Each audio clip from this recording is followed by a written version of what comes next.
Now we are back here on the main stage, and we're going to talk about a little Viking game that I've heard about. Here on stage we have Lisa Kolfjord and Robin Eyre from Eyre. Big round of applause.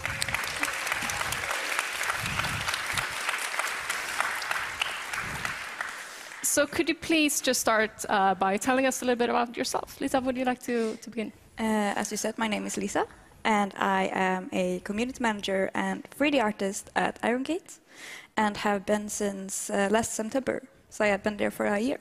Mm-hmm.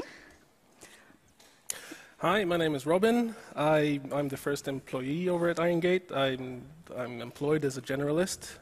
I do a lot more than the general stuff. I've been there for a while, since Richard, Henrik are the big guys. Yeah. Basically, yeah, I do a lot of stuff. A lot of stuff, okay. Yes. That's very elusive. Very elusive. I'm elusive that way, I guess. So what's your background then? I don't have much of a background, to be honest. I don't have any education, and I guess a lot of people who are sitting here have education or are looking into education. I couldn't get the loans to get into here. I wanted to study here, but I did all my work in the evenings at home instead for 7 years. That's hardcore, though. Yes.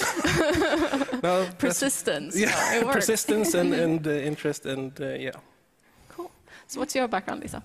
I started out as an animation student here at the university, and I actually tried my hand at the incubator for half a year, and then Eyre's job application showed up, and here I am.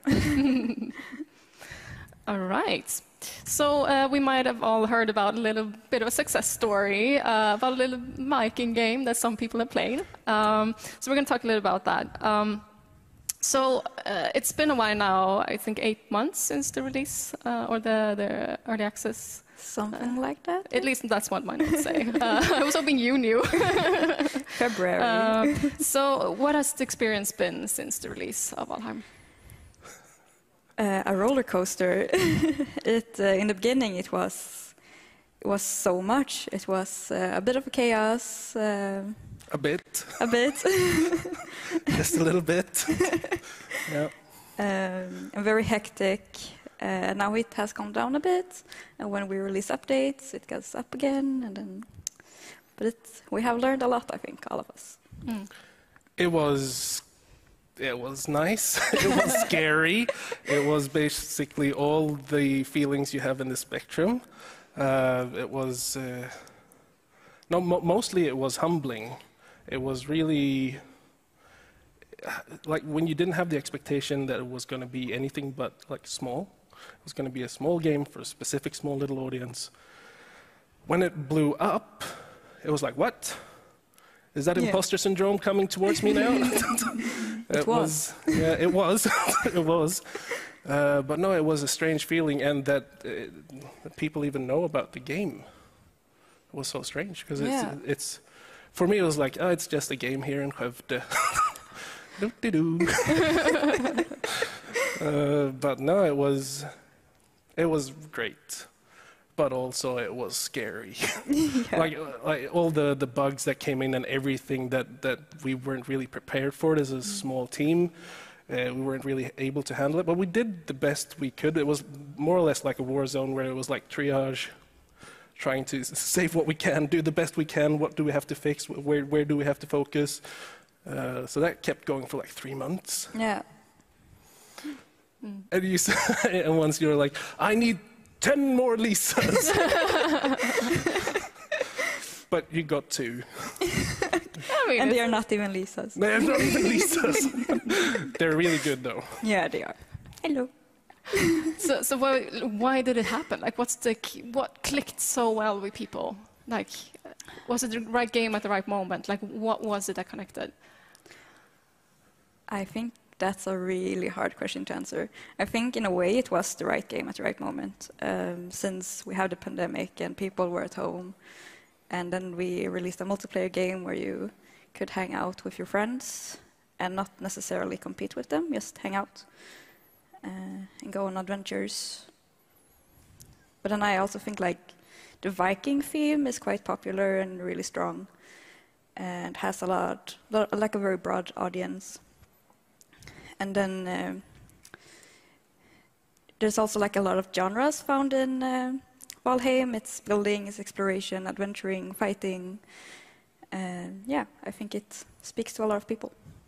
I think one of the things that we read a lot, and we still get emails from, is like how people have.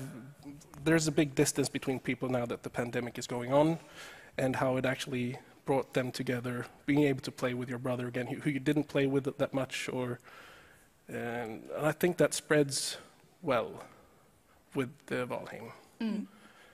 And all the small things that you might not expect in games, we try to add, basically. But it's the whole pandemic thing, and I mean, it was an easy game to stream. I mean, you get trees falling on you and killing you. I mean, that was the first week, by the way. I don't know how many people died the first week from just cutting trees. That was amazing. So you think the pandemic worked in your favor for the success of the game? I think it has a small factor, at least. We don't really know why. I mean, we can't really point to anything and say it was this or that. But we like to think it's a pretty polished. Am I allowed to say? Yes, we think it's pretty polished for early access.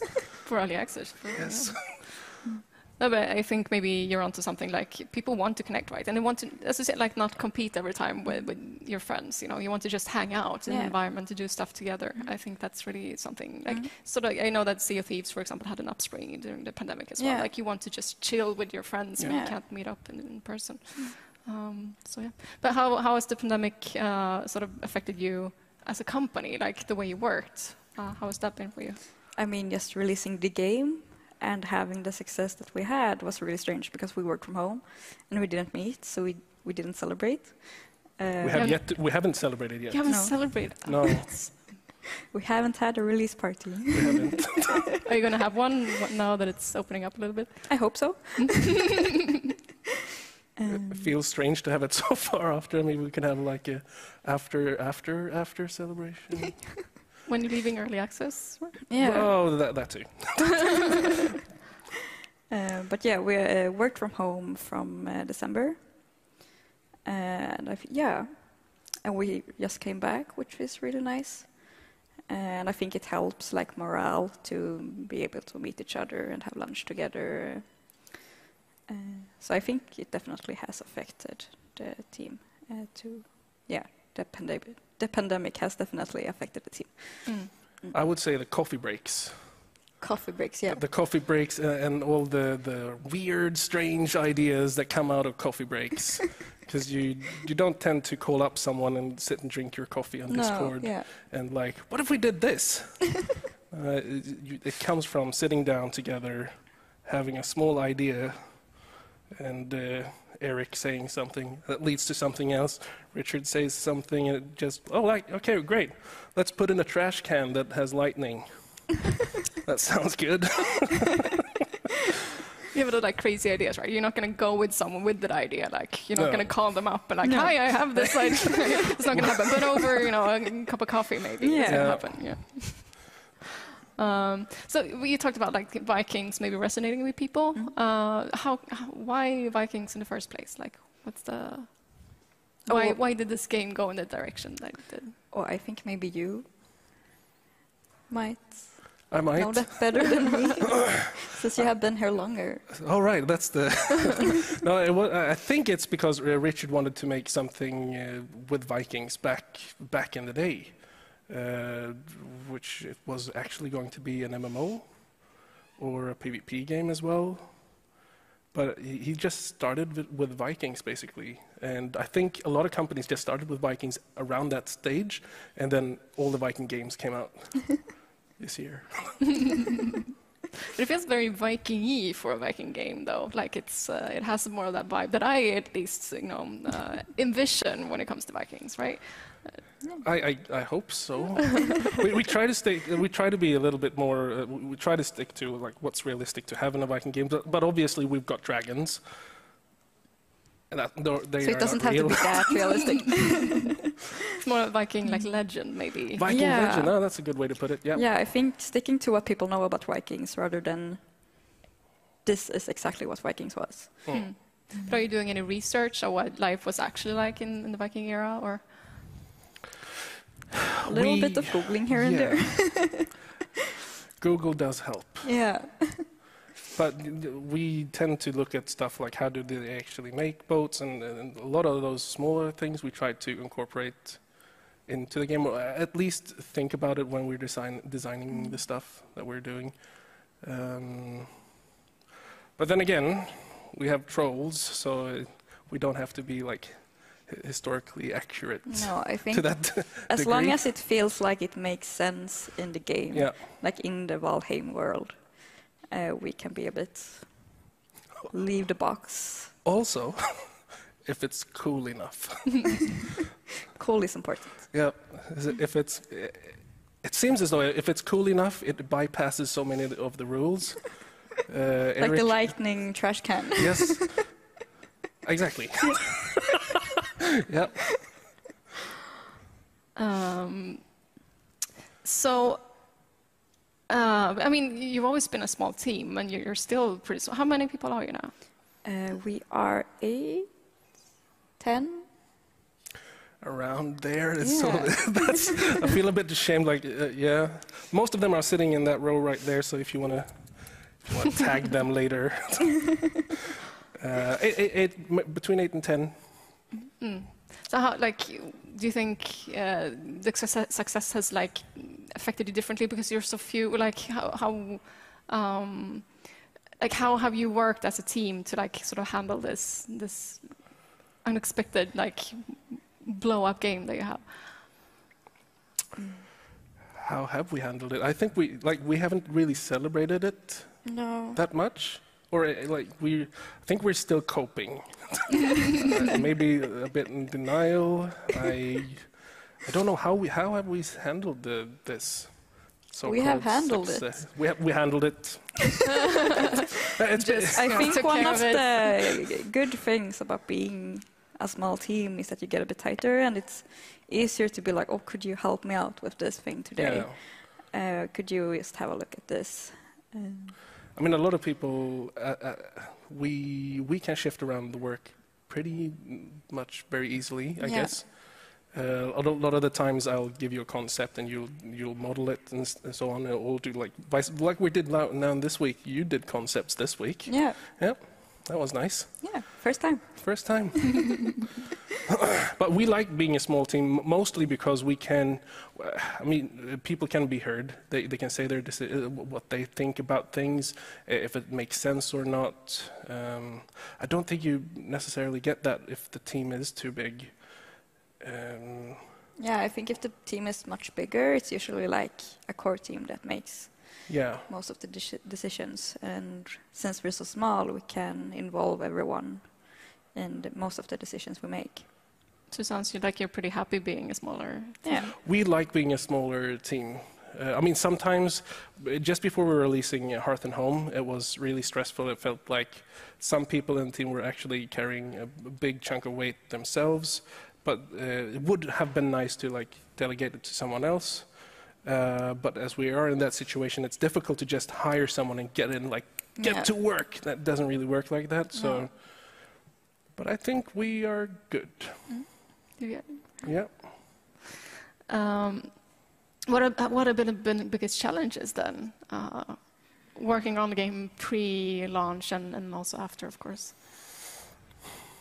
Expectations.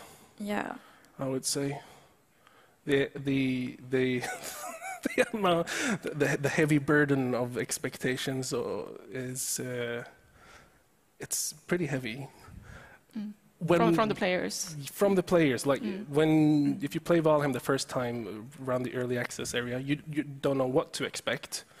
So every little surprise is a good surprise. Like, oh my God, this happened. But now that we were working towards our first big content update, it's difficult to handle how people, the expectations. Like, we can't blow any more minds. Are we supposed to be able to blow minds every time? I'm not sure. It's difficult trying to keep that kind of exploration and like. But I also think people are very used to AAA games that can come out, like get out bigger updates more often. So they build up their own expectations in a way that they become unrealistic. So trying to tell ourselves that we don't need to meet those expectations because we realistically can't has also been a challenge. And also, it's also that the people, or the gamers across the world are pretty much more hungry now. I think that people eat games faster. Yeah. Which means like, well, why isn't this coming out? Come on. And we do get a lot of hate. Well, we do get a lot of love. We try to stay positive, but I think it's difficult with the amount of content you have to push out, or not have to, but that people want you to push out, and that's always going to affect the quality of a game. We don't want to affect the quality of the game. We just want to make a good, nice game. Yeah. That's all. So we're gonna let it take the time it has to take. So, like, what does your relationship with your players look like? Like, how do you communicate with them? And, like, do they listen to you? Like, do you feel like you have a good player base that you have a good relationship with? Or? I think we have a good player base. Like you mentioned, that we get a lot of hate. But usually when I see someone post a hateful comment on Discord or Twitter or whatever it may be, it's usually a lot of people that will come in and explain the situation for them or support us. So I think there is a lot of support and love for us too, which feels fantastic. And we quite often talk with people directly on Discord, hang out in the public channels, and I think that's very appreciated. Yeah, I mean, when your players come and like defend you, that's really cute. Like you feel like, oh yeah, they care. Thank you. It is nice up until the point when the defendees come in and defend, and they get hated on. That's when I'm like, no, come on. And the thing is, it's just a game. Yeah. It's only a game. Why do you have to do that? Don't fight.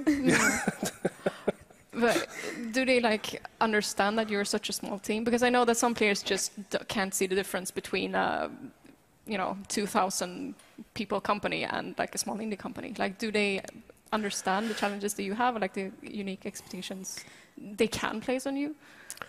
I think.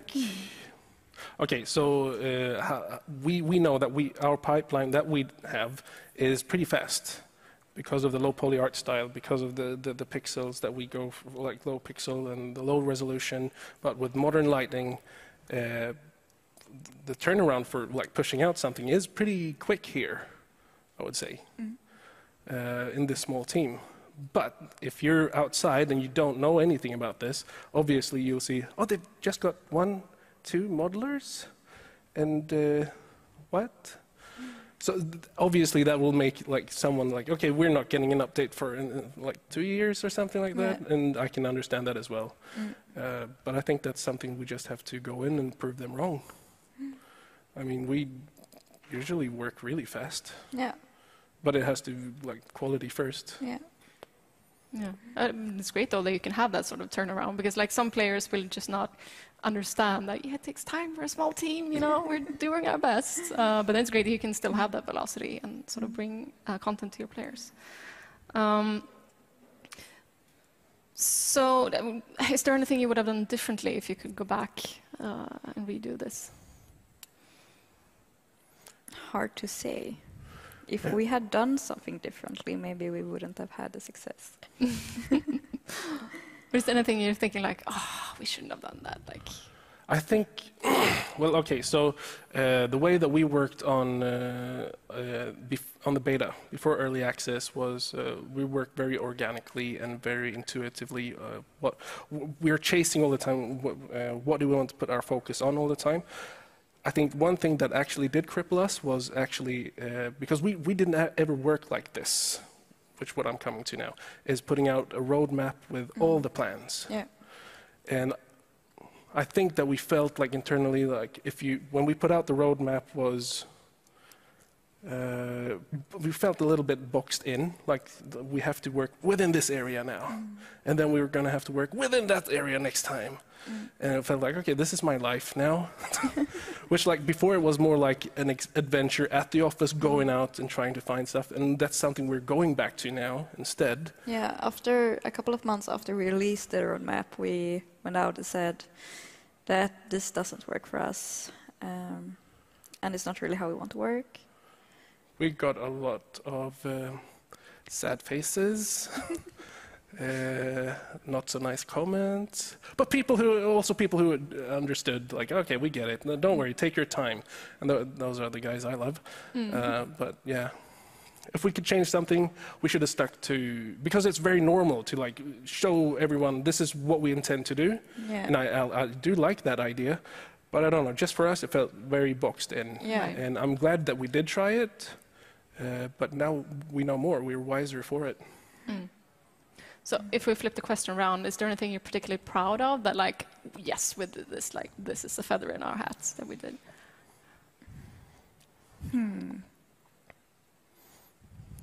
We survived. Like literally, you are here today, alive and well.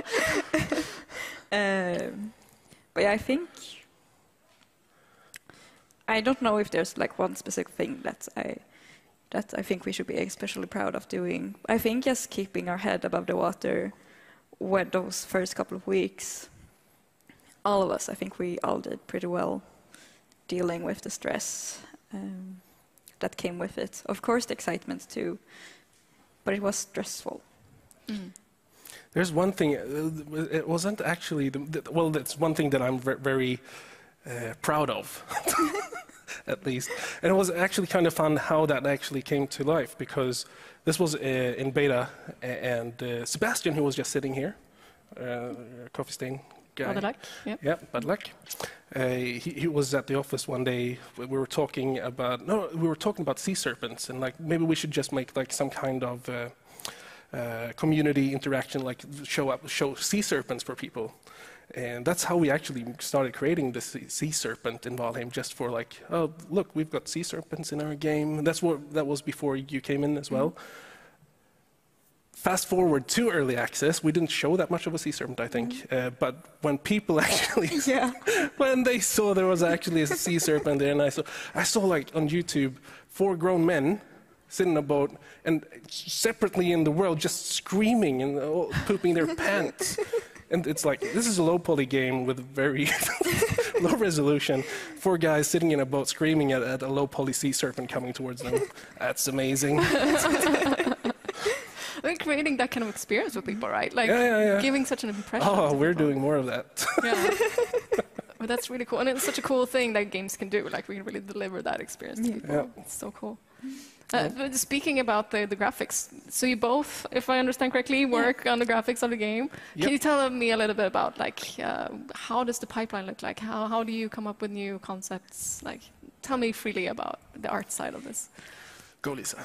Well, for me, it usually starts with Robin and Richard having their coffee, coming up with crazy ideas.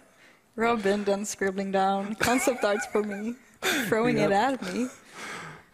I'm actually handing it over very respectfully. For Discord. On Discord. And then I model it. Yep. And hope that it works for the game.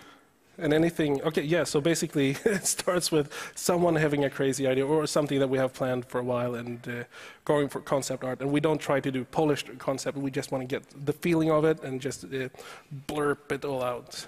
And then we had, it's like the thing we were doing this week. Yeah. I can't say anything about it, but But it starts with the concept art normally, and then throwing over to either you'll take the model and I'll do a model, which is nice because we can throw things back at each other with love, mostly. But then we've got Christopher, who's our animator, who we hand over the models to, and then he starts doing his stuff to it. And all of a sudden they're moving around. But I mean, I think it takes like 2 weeks basically to get from concept to implementation, which I think is pretty good, I guess. Yeah, and I think it's usually not even one thing. No. In those 3 weeks, because there's usually a lot of things that belong to each other. Yes. Okay, so for one, if we're talking about creatures, when we're doing the creature, we need the model, we need the rigging, we need the animations. We also need to, most often we cut off their heads so you can hang them. That's what Vikings do as a trophy. So you need that separate model. We hand it over to Richard, who starts implementing it into the game. And then there's a lot of play testing going on. But normally it's like around 1 to 2 weeks turnaround for a creature, I guess. It sounds like a very deeply creative, very collaborative experience. Yes. To just get stuff out pretty quickly. Like, how do you manage to keep the sort of art style and the vision of the game when it's these quick iterations? Like, how do you keep a common view of what the game is going to be? It's pretty. It might feel daunting because it's not like we don't do pixel art. So we work a lot with scaling up and down and using filtering with the nearest neighbor filters and stuff like that, which means we can actually this feels so bad, but we can actually just mouse paint our textures with a mouse. So if Richard wants to go in and just he wants to fix something on a goblin's face or whatever, he can just I've got my mouse here and just pop, okay, set it back in.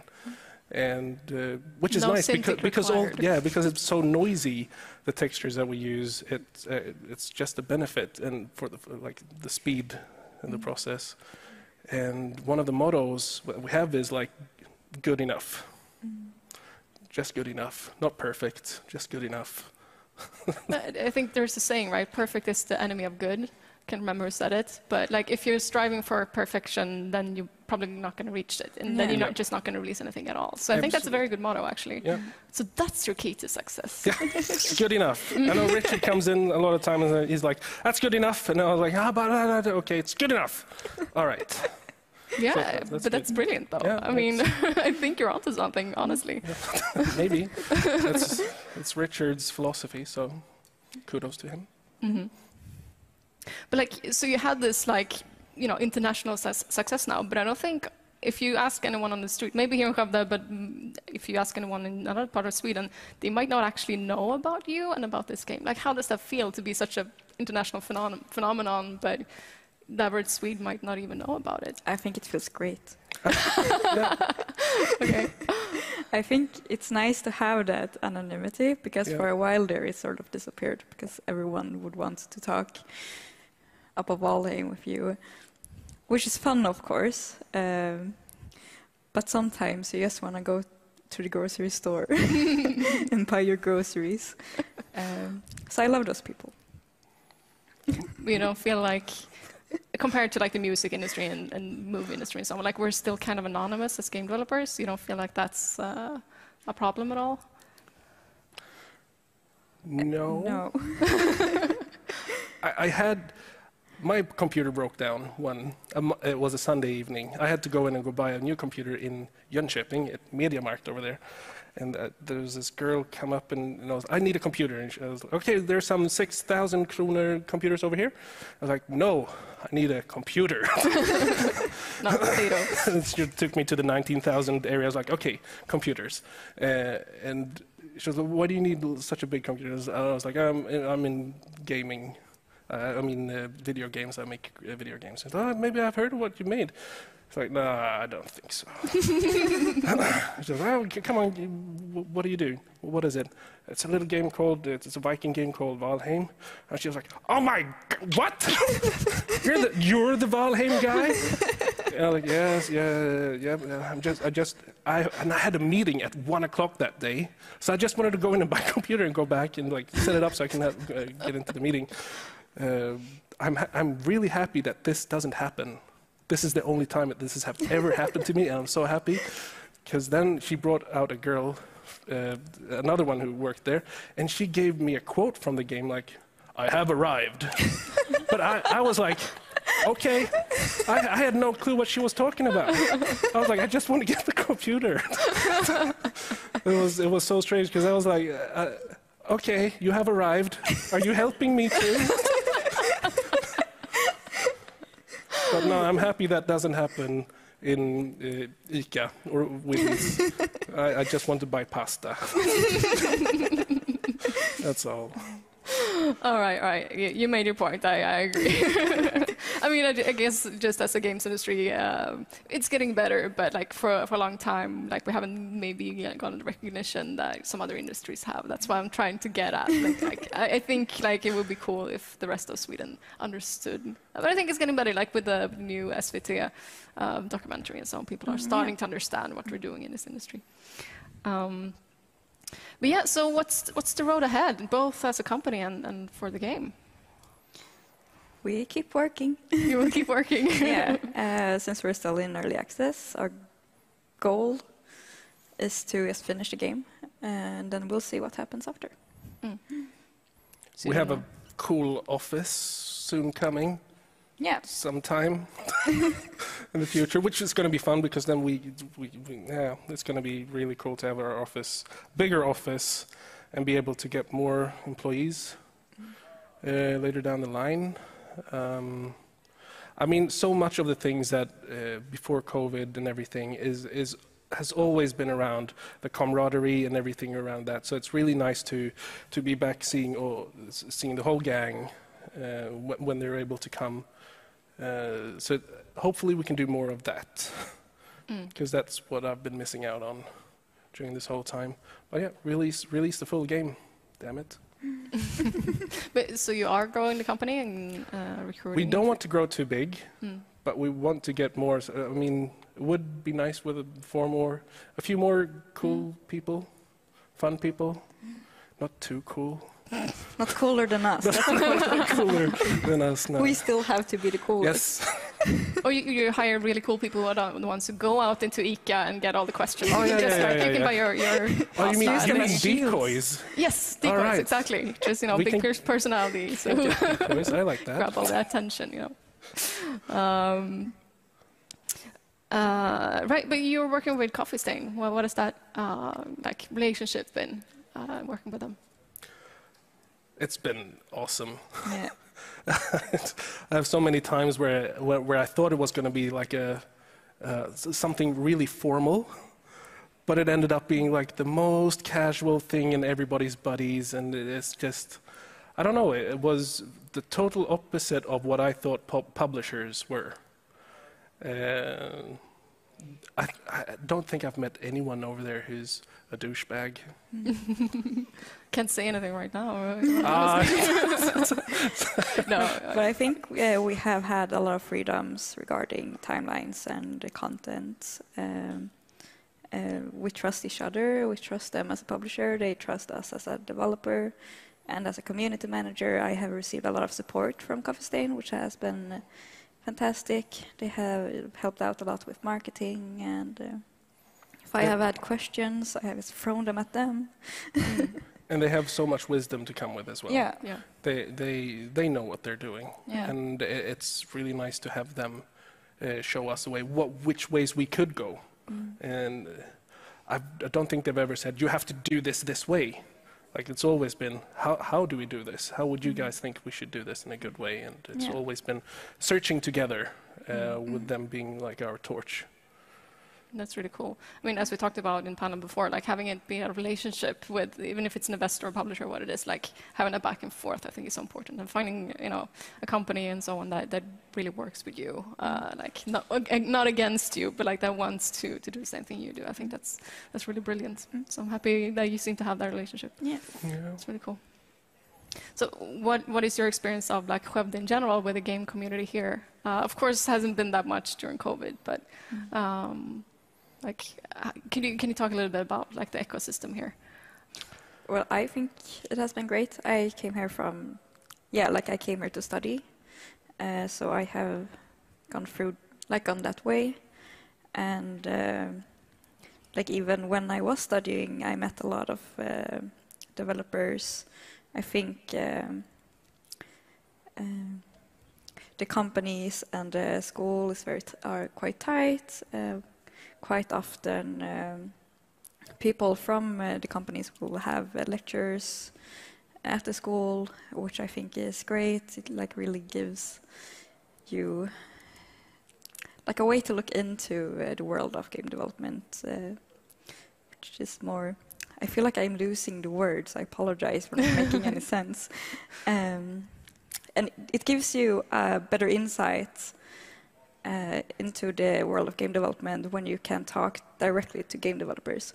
And I think that's something that's very available here in Skövde, especially with the conference and all the spelutvecklar pubs that used to be more common before the pandemic, which seem to be popping up again. Yeah, finally going back to the normal world again. Touch wood. I have been looking forward to tonight for a very long time. Yeah, so I'm not from Skövde at all. I live out in the woods. It was pretty strict. What? I live out in the woods, a small town. So when I came here, and I remember the first day I got to work, and I was thinking like, oh my God, I'm gonna get money for doing what I like. Why? There has to be a catch somehow. Like they've got booby traps in the house. That's why. Did you read That's the why fine they pay me. print? Yeah, exactly. I sold my soul. Worth it. It was. No, it was weird that everybody was just like me. It was weird that everybody was nice here because I Just like you. just. Wait, that was. Sorry, that sounds a little bit. It was weird to have like similar people around you, like just seeing them everywhere, going out to lunch, like the Ludosity guys, and then those guys, and those guys, and the Angry Demon people, and everybody's just like waving, saying hello, and I haven't felt any tension since I got here, at least, which I think is really, really good for continuing to make it a better place. Yeah. Yeah. I think that's one of the beautiful things about games industry, right? There's really no competition between companies, and like people are just like friends, and like we're all nerds, and we're in this together. So I think that's beautiful.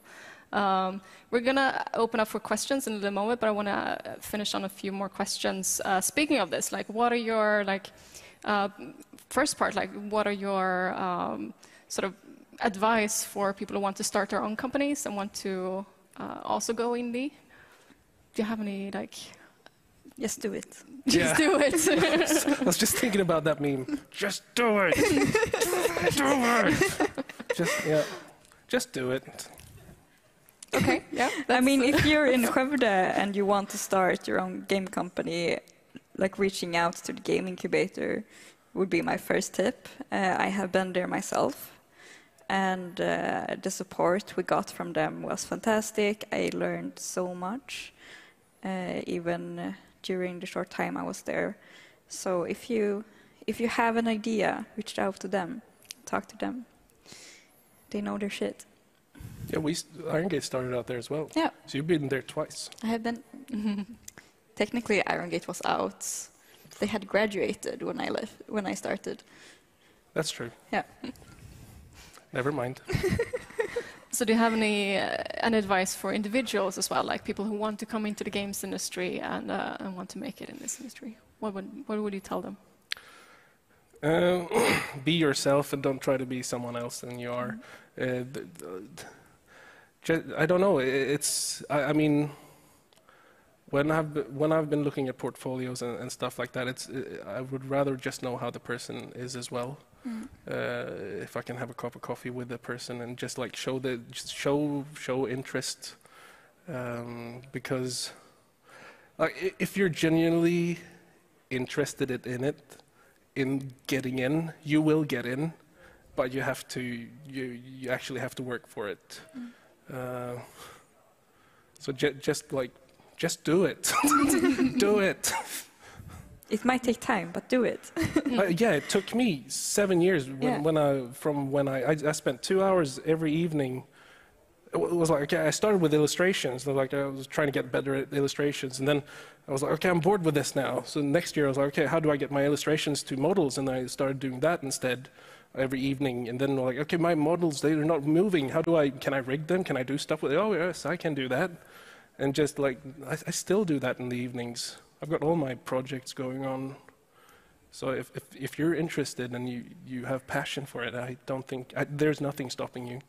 Sounds so cheesy. No, but I think you have a point, like showing that initiative, that like even if you're not in the industry yet, like showing that you really care, like you're willing to put in the work, Yes. like not overwork yourself, of course, but like still like showing that, like might not be there yet, but like I am on this journey, I am learning on my own, like I'm willing to take initiative, like people see that, right? And like a future employer will see the path that you're on. Like even if you don't know everything today, if you're willing to learn and put in the hard work, like you're going to go somewhere, and the employer is going to see that.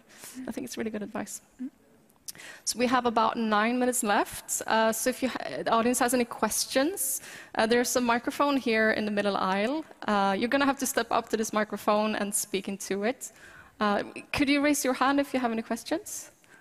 Yeah, I see at least one over here at front. Could you please step up to the microphone and state your question?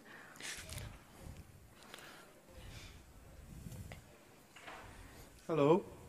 Hi. Hello. Hi. I just have to say quickly that you were talking about like a core audience that you thought you would like just have that core audience. I just have to say that I would be a member of that core audience because I am like a major Viking nerd. Like that is my main interest.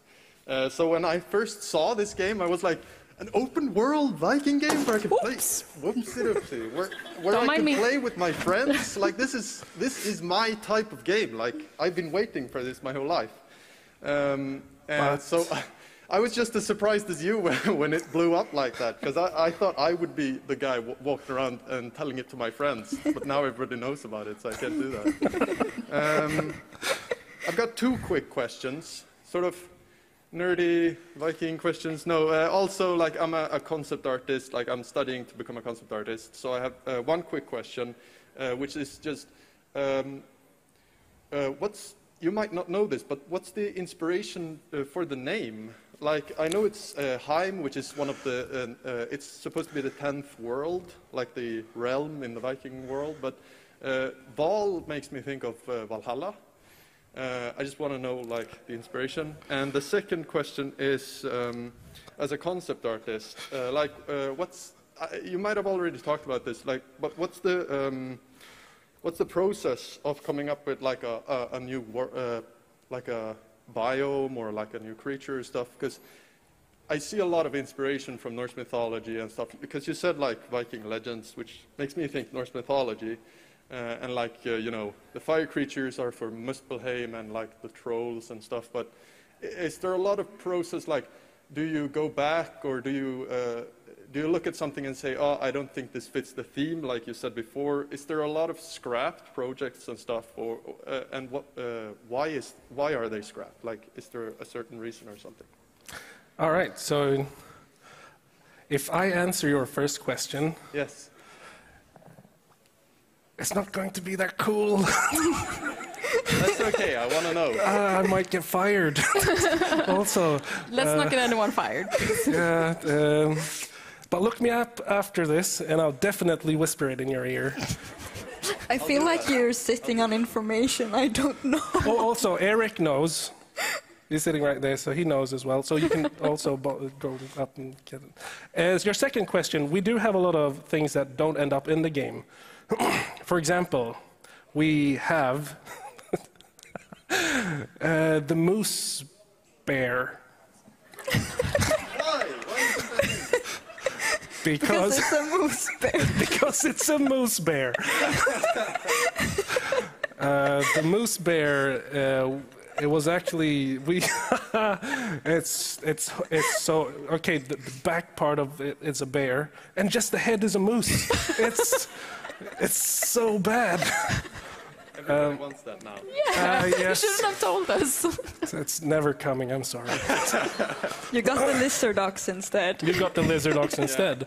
So that was the concept. Was like trying to make an original creature that wasn't in Norse mythology, and we were sitting down and we were doing stuff, and I was like, the brilliant idea of combining a bear with a moose. And when I put it up, I was like, yes, this is horrible. But then Henrik came in and was like, wouldn't it be cool if we had like a lizard or something like that? And Rich was like, yeah, a furry lizard, yeah. And then I think it was I who said like, oh, lizard dogs, like a lox. And that's how you got loxes. Cool. Instead of moose bear. I still want the moose bear. I don't know if you do. Okay. Oh, well, there was more like, okay, so more about concept art. Like many of the things is really inspired by stuff that is Norse mythology. But we try to take our own spin on it as well. I'm thinking about stuff now, but nothing comes to mind. I don't know. Nice. Well, you're the concept art. Yes, but the thing is, it's always like there's no really finished concept art that is finished to perfection. It's always halfly done, and as long as we know the feeling that we're after, that's enough to start modeling. Yeah. And a lot of the times, like even if you transfer concept art to the model, you're only getting like maybe 70% of the concept art anyway. So why even bother making it 100% when you're already taking away, like in the middle of that process of transferring as well? As long as the big parts are there. I'm thinking like, which creature is your favorite, by the way? My favorite creature. I think I'm gonna have to say the trolls. Yeah. I just love how they look and. It would have been the moose bear.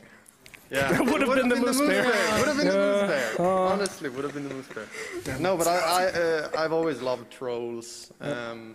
My brother especially loves trolls. We always call him a bot-beating, which is, the kid that a troll exchanged.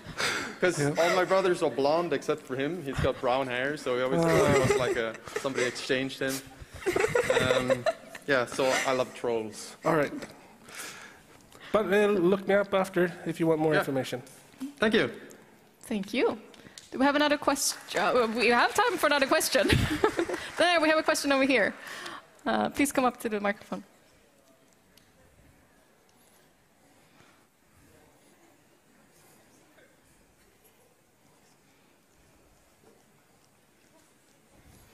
Hello there. You mentioned that Iron Gate started at the incubator as well, and I know that Lisa has been there as well.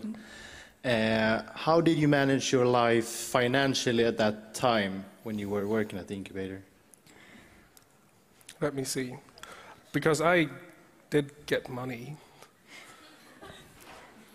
We had some kind of deal with coffee. I don't remember how that even looked like. Yeah, I think we joined a bit later before the economic struggle. Yes. But I know Richard had worked for a very long time at Pieces, so I assume he had a backlog. I can't really answer that. I do art. Yeah. But basically the solution is to have a job at the site and just save up money or something.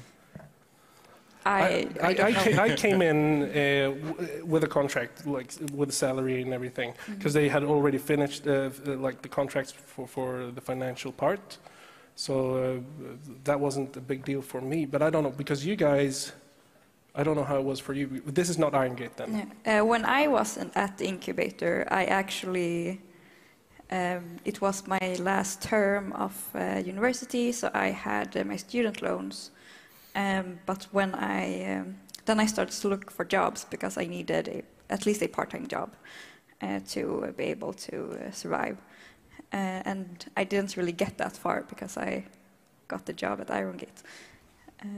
But I would guess that's either you're born rich or you have a part-time job. Part-time job it is. But also before Richard even started at the incubator, he had like he had worked on Valheim so like really long, so there was a product already there. He had, when I started, there was several biomes already done, so they needed someone to polish it up and help continue the development basically. So that's maybe an edge case where I don't know really. I'm sorry. No, it's fine. I'm It's so fine. sorry. It's fine. I can just ask the incubator as well. So. They should be around here somewhere. Yeah. Well, thanks for the answers. And that is all the time that we have, though. So I would like to thank you so much for this. Thank you.